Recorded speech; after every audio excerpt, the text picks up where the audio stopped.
கொஞ்சம் அதிகம் by Anton Chekhov. நில அளவையாளர் கிளேப் சிமிர்னோவ் டேட்வில் நிறுத்தத்துக்கு வந்து சேர்ந்ததும் தாம் பணி மேற்கொள்ள வேண்டிய பண்ணையை அடைய இன்னும் 30 அல்லது 40 மைல்கள் கடக்க வேண்டும் என்பதை தெரிந்து கொண்டார். குதிரை ஓட்டி குடிக்காமல் நிதானமாக இருந்து குதிரையும் திடாகாத்திரமா இருந்தால் அந்த தூரம் 30 மைல்களுக்கு குறைவாகத்தான் இருந்திருக்கும். போதையில் குதிரைக்காரனும் தேய்ந்த கால்களுடன் குதிரைகளும் இருந்ததால் தூரம் 50ஐயும் தொடும். வாடகைக்கு போஸ்ட் குதிரைகள் எங்கு கிடைக்கும் என்று சொல்ல முடியுமா? அங்கிருந்த அதிகாரியை பார்த்து நில அளவையாளர் கேட்டார். என்ன, போஸ்ட் குதிரைகளா?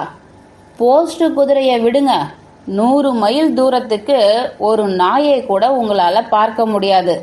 சரி, நீங்க எங்கே போக வேண்டும்? தேவ்குணாவுக்கு தளபதி ஹோவோஹோத்வின் பண்ணைக்கு போக வேண்டும். அப்படியா என்று கொட்டாவி விட்ட ரயில்வே அதிகாரி, இந்த ஸ்டேஷனை விட்டு வெளியே போனால் அங்கே சில விவசாயிகள் இருப்பார்கள். சில நேரங்கள்ல அவர்கள் பயணிகளை ஏற்றி செல்வார்கள் என்ற தகவலை சொன்னார். நில அளவையாளர் பெருமூச்சு விட்டார். ரயில் நிலையத்தை விட்டு வெளியே வந்தார். நீண்ட நேர தேடலுக்கு பின், நிறைய வாக்குவாதத்துக்கும் பேரத்துக்கும் பின் ஒரு வழியா பருத்த திடமான விவசாயி ஒருவன் அவருக்கு கிடைத்தான். அம்மை தழும்புடைய முகம் கொண்ட அவர் விவசாயி சாம்பல் நிறத்தில் கிழிந்த கோட்டும் கோரை சப்பாத்துக்களையும் அணிந்திருந்தான்.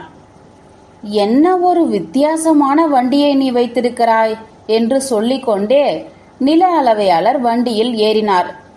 எது முன்பக்கம் எது பின்பக்கம் கூட தெரியலையே என்றார். குறிப்பு: போஸ்ட் குதிரைகள் என்பவை 19ஆம் நூற்றாண்டில் ரஷ்யர்களின் பயண முறை. இத்தகைய குதிரைகள் ஒவ்வொரு போஸ்டிலும், அதாவது ஒவ்வொரு நிறுத்தத்திலும் பயணிகள் வாடகைக்கு எடுத்துச் செல்ல ஏதுவாக கிடைக்கும். என்ன, தெரியவில்லையா? குதிரையின் வால் இருக்கிறதே, அதுதான் முன்பக்கம். தங்கள் சமூகம் உட்கார்ந்திருப்பதுதான் பின்பக்கம். அந்த சின்ன குதிரை இளமையாகவும் இருந்தாலும் மெலிந்திருந்தது. கால்கள் பரப்பியபடியும் காதுகள் கிழிந்தும் காணப்பட்டன. குதிரைக்காரன் ஏறி நின்று தன் சாட்டை கயிற்றால் அதனை ஒரு முறை அடித்ததும் தலையை மட்டும் அது அசைத்தது. மேலும் சத்தமாக அதட்டியதும் ஏதோ காய்ச்சலில் உள்ளது போல் உடல் உதறியது. 3ஆம் முறை அடி விழுந்ததும் வாகனம் முன்னும் பின்னுமாக அசைந்தது. 4வது அடியில் மெதுவாக ஊர்ந்து சென்றது. வழி நெடுக்க இப்படித்தான் இருக்குமா என நில அளவையாளர் கேட்டார். நாம் நல்ல விதமா போய் சேர்ந்து விடுவோம்.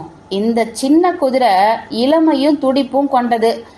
அது ஓட ஆரம்பிக்க வேண்டியதுதான் பாக்கி. பிறகு எதுவும் அதை நிறுத்த முடியாது என வண்டி ஓட்டி அவருக்கு ஆறுதலாய் சொன்னான். ஏ குட்டிச்சாத்தானே, ஓடு என விரட்டினான். அவர்கள் நிலையத்தை விட்டு புறப்பட்ட போது பொழுது சாய்ந்துவிட்டது. வலப்பக்கத்தில் இருட்டான அகண்ட சமவெளி. அதை தாண்டிவிட்டால் அடுத்த முனைக்கு நிச்சயமாக சென்றுவிடலாம் என்னும் அளவுக்கு அது பறந்து விரிந்திருந்தது.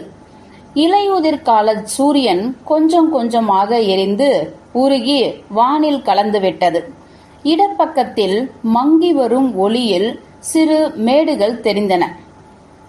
அவை மரங்களாகவும் இருக்கலாம், அல்லது சென்ற ஆண்டின் மீதியாக இருக்கலாம், வைக்கோல் போராகவும் இருக்கலாம். முன்பக்கம் என்ன இருக்கிறது என்பதை நில அளவையாளரால் பார்க்க முடியவில்லை.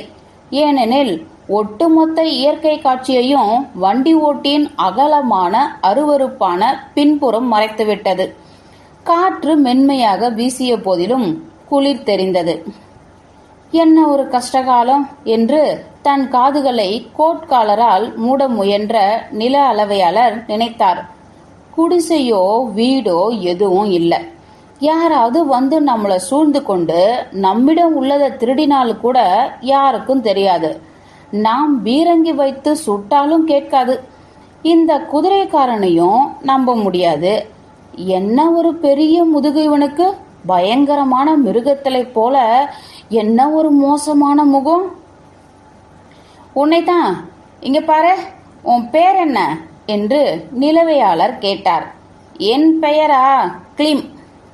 அப்படியா கிளிம், இங்க எப்படி? ஒன்றும் ஆபத்தில்லையே? யாரும் கைவரிசையை காட்ட மாட்டார்களே? அப்படியெல்லாம் நடக்காது. கடவுள் நம்மை பார்த்து கொள்வார். இந்த இடத்தில் யார் வந்து திருடப் போகிறார்கள்? உண்மைதான். எது எப்படி இருந்தாலும் என்னிடம் 3 கை துப்பாக்கிகள் இருக்கின்றன என நில அளவையாளர் பொய் சொன்னார். துப்பாக்கியோடு விளையாடுவது தவறு. ஒரு துப்பாக்கி 10 திருடர்களை பதம் பார்த்துவிடும் என்று மேலும் அடுக்கினார். இருட்டத் தொடங்கியது. திடீரென வாகனம் கீறிச் சென்ற சத்தத்துடன் உருமியது, உதறியது. பின் ஏதோ அதன் விருப்பத்தை மீறி இயங்குவது போல் வாகனம் இடப்புறமாக திரும்பியது. இப்பொழுது என்னை எங்கே கொண்டு போகிறான் என்று நில அளவையாளர் நினைத்தார். இதுவரை நேரே போய்க் கொண்டிருந்தான். இப்பொழுது திடீரென்று இடப்பக்கம் திரும்பிவிட்டான். தடியன் என்னை தனியாயிருக்கும் புதருக்குள் கூட்டி போகிறானோ என்று பயமாக இருக்கிறது. மேலும் இப்படியெல்லாம் நடக்கும் என்பது தெரிந்துதான். குதிரைக்காரனை பார்த்து, இங்கே கவனி, இங்கே ஆபத்து எதுவும் இல்லை என்று சொன்னாய். அடச்ச, சுவாரஸ்யமாகவே இல்லையே. திருடுகளுடன் சண்டை பிடிப்பதென்றால் எனக்கு மிகவும் பிடிக்கும். பார்ப்பதுக்குத்தான் நான் நோஞ்சானாக தெரிவேன். ஆனால் ஒரு காளைக்கு இருக்கும் பலம் எனக்கு இருக்கிறது. ஒரு முறை 3 திருடர்கள் என்னை தாக்க வந்தார்கள். என்ன நடந்ததென்று நினைக்கிறாய்? ஒருவனை அடித்த அடியில அவன் செத்தே போனான். மீதி 2 பேரையும் சைபீரியாவுக்கு அனுப்பிவிட்டேன். எங்கிருந்துதான் அத்தனை பலமும் எனக்கு வருகிறதோ எனக்கே தெரியவில்லை. உன்னை போன்ற ஒரு பெரிய முருடனை கூட அப்படியே ஒற்றை கையால தூக்கி தோலை உரித்து விடுவேன் என்றார். கிளிம் நில அளவையாளர் திரும்பி பார்த்தான். அவர் முகத்தை உற்று உற்று பார்த்தான். பிறகு குதிரைக்கு ஒரு அடி கொடுத்தான். ஆமாம் என கையில மாட்டிய திருடனை கடவுள்தான் காப்பாற்ற வேண்டும். அவன் கை கால்களை இழுப்பதோடு போகாது. நீதிமன்றத்தில் வந்து அவன் செய்த குற்றங்களுக்கு பதில் சொல்லியாக வேண்டும். அங்குள்ள நீதிபதிகள், வழக்கறிஞர்கள் என எல்லோருக்கும் எனக்கு தெரிந்தவர்கள்தான். நான் ஒரு அரசு ஊழியர், அதோட ஒரு முக்கிய புள்ளி. இது போல நான் பயணம் செய்யும் போது அரசுக்கு தெரியும். எனவே எனக்கு யாரும் எந்த தீங்கும் செய்யாமல் இருக்க அரசு கண்காணித்தபடி இருக்கும். பாதை முழுக்க உள்ள புதர்களுக்கு பின் பதுங்கியபடி போலீஸ்காரர்களும் போலீஸ் கேப்டன்களும் பார்த்து கொண்டிருக்கிறார்கள். நிறுத்து நிறுத்து என்று திடீரென நில அளவையாளர் கத்தினார். எங்கே போகிறாய்? என்னை எங்கே கொண்டு போகிறாய்? தெரியவில்லையா? காட்டுக்கு தான். அப்படியென்றால் இவன் அப்படித்தான் என்று நில அளவையாளர் நினைத்தார். நான் பயந்துவிட்டேன். என் பயத்தை வெளியே காட்டக்கூடாது. நான் அவனை பார்த்து பயந்து இருப்பதை ஏற்கனவே பார்த்து விட்டான். ஏன் என்னை அவன் அடிக்கடி திரும்பி பார்க்கிறான்? அவன் ஏதோ திட்டம் தீட்டிக் கொண்டிருக்க வேண்டும். ஆரம்பத்தில் வண்டி நகர்வதே அரிதாக இருந்தது. ஆனால் இப்பொழுது பறக்கிறது. இங்கே பார் கிளிம், உன் குதிரையை விரட்டுகிறாய் என்று கேட்டு வைத்தார். நான் விரட்டவில்லை, அதுவாக ஓடுகிறது. ஓடத் தொடங்கிவிட்டால் போதும், அப்புறம் எதற்கும் அது நிற்காது. பாவம், அதன் கால்கள் அப்படி அமைந்துள்ளன என்று பதில் சொன்னான். அது பொய் தம்பி, அது பொய் என்பது எனக்கு தெரிகிறது. இவ்வளவு வேகமாக போக வேண்டாம் என்று உனக்கு சொல்லி வைக்கிறேன். குதிரையை பிடி, கேட்கிறதா? அதை பிடி. ஏனென்றால் ஸ்டேஷனில் இருந்து 4 நண்பர்கள் என்னை தொடர்ந்து வருகிறார்கள். இந்த காட்டு பகுதியில் அவர்களுடன் சேர்ந்து பயணம் செய்வது இன்னும் சந்தோஷமாக இருக்கும். அவர்கள் எல்லாம் உயரமான பலமான ஆட்கள். எல்லோரிடமும் கை துப்பாக்கி இருக்கிறது. ஏன் நீ திரும்பி என்னை பார்த்து ஏதோ முள்ளில் உட்கார்ந்திருப்பது போல குதிக்கிறாய்? ஏய், இங்கே பார். என்னிடம் பார்க்க எதுவும் இல்லை, என் துப்பாக்கிகளை தவிர. இதோ அவற்றை பார்க்க வேண்டும் என்று நீ விருப்பப்பட்டால் எடுத்து காட்டுகிறேன். இதோ அவற்றை எடுக்கிறேன்.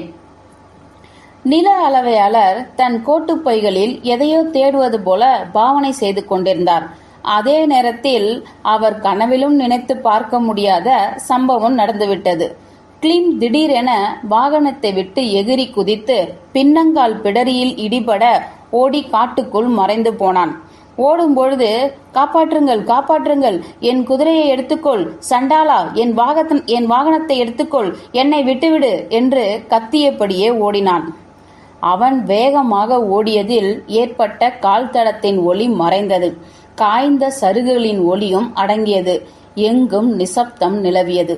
இந்த எதிர்பாராத சம்பவம் நடந்து முடிந்தவுடன் நில அளவையாளர் செய்த முதல் காரியம் குதிரையை நிறுத்தியதுதான். பிறகு வாகனத்தில் மேலும் வசதியாக அமர்ந்தபடி யோசித்து பார்க்க தொடங்கினார். ஆகா, அவன் பயந்து ஓடிவிட்டான். முட்டாள். சரி, இப்பொழுது நான் என்ன செய்ய வேண்டும்? எனக்கு வழி தெரியாது. எனவே தனியாக போக முடியாது. அப்படியே போனாலும் நான் ஏதோ அவனது குதிரையை திருடியது போல் ஆகிவிடும். என்ன செய்யலாம்? கிளீம், கிளீம் என்று கத்தி பார்த்தார். கிளீம் என்ற எதிரொலி பதிலாக கிடைத்தது. இரவு முழுவதும் இந்த இருட்டான காட்டில் ஓநாய்களின் ஓலையிடும் சத்தத்தையும் அதன் எதிரொலியையும் இந்த மெலிந்த குதிரையின் குரட்டை ஒலியையும் கேட்டுக்கொண்டிருக்க வேண்டியிருக்கும் என்ற எண்ணம் ஒன்றே அவரது முதுகெலும்பில் சில்லிட வைத்தது. கிளீம் என்று உரக்க கத்தி பார்த்தார். என் இனிய கிளீம், என் செல்லம் கிளீம், எங்கிருக்கிறாய்? 2 மணி நேரம் தொடர்ந்து கூப்பிட்டு பார்த்தார். குரல் கம்மி. பேச முடியாமல் முயற்சியை கைவிட்டு, இந்த காட்டில் இரவை கழிப்பதை தவிர வேற வழியில்லை என்ற முடிவுக்கு வந்தபோதுதான் முனங்கல் ஒலி ஒன்று காற்றில் மிதந்து வந்தது. கிளீம், நீதானே? வா கிளீம், கிளம்பலாம், வா. நீங்க என்னை கொன்று விடுவீர்கள். நான் ஏன் உன்னை கொல்லப் போகிறேன் கிளீம்? சும்மா வேடிக்கைக்காக அப்படி சொன்னேன். கடவுள் மீது சத்தியமா, நானாவது துப்பாக்கி வைத்திருப்பதாவது.